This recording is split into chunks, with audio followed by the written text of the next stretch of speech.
Hi,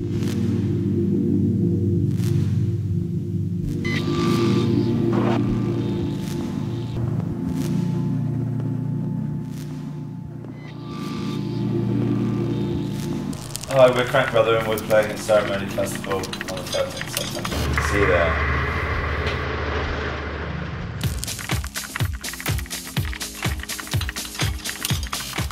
DJ Shadow definitely was the first sort of underground electronic music that I was listening to. Yeah, and then I think for me it was probably actually like happy hardcore. It was like Slipmat and So. It was going around to my friends' houses and seeing the Older Brothers with the kind of big plastic cassette boxes and kind of hearing about the Milton's Keen raves and all that kind of stuff. So I guess it was Beagle and Slipmat for me. So that was before my time. Exactly. Really.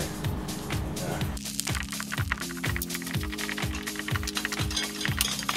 The first record I bought was actually Alice Cooper, but I don't really count that because I was just like playing it on my mum's old 12-inch. But I think that the first probably tape I bought was Off the Wall from Michael Jackson.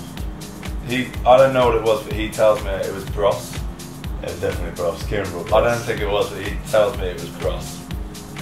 That was like a late 80s boy band. Yeah.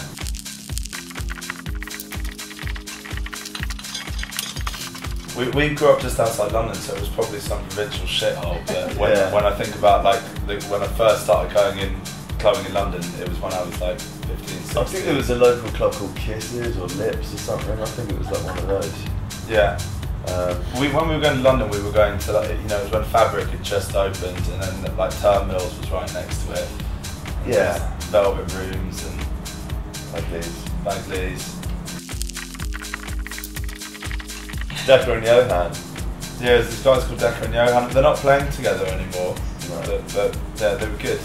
And Charlie Decker is now a music lawyer. Yeah, they've given up. They were good. They really good. They were good, but it was 150 capacity party, so it was just like we went in like straight at to one of the agencies like, can we book Spend Bath or something like that, and then we quickly realised that when you've got like 400 quid to spend on an act, but they were really good. They were really good, but they were never sort of full time. For me, it's music. Even though like a lot of festivals have been going in a different direction at the moment, and music not being the key, for me I still find it very frustrating if I go to a festival and the music is not the focus of the entire festival.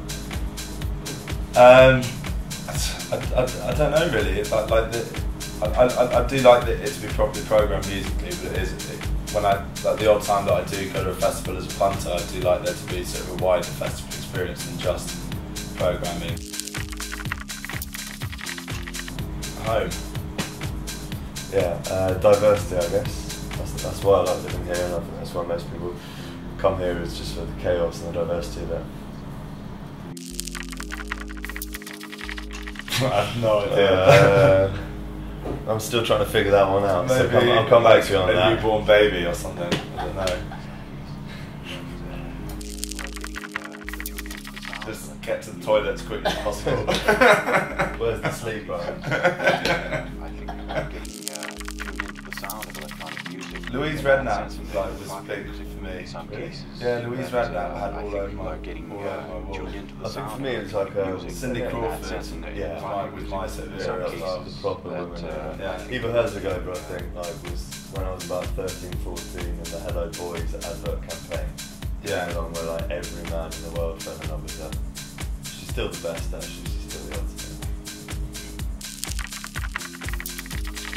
We're from Irish stock, so like everywhere. Yeah, it's something about anywhere we go, yeah.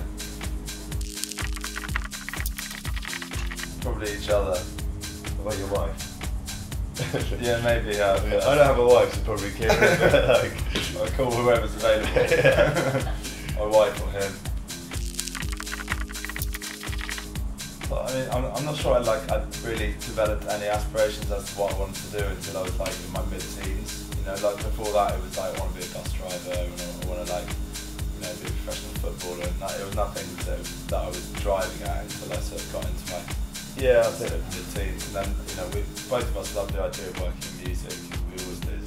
We were never those kids that had a direct vision of like, I want to be that from a very young age. I think those kind of kids are rare, or those are the sort of kids that end up in very particular professions, whereas we drifted for a few years before we decided what we wanted to do. Into the sound of electronic music, in that sense, in popular music, in some cases, that I think people are getting tuned into the sound of electronic music.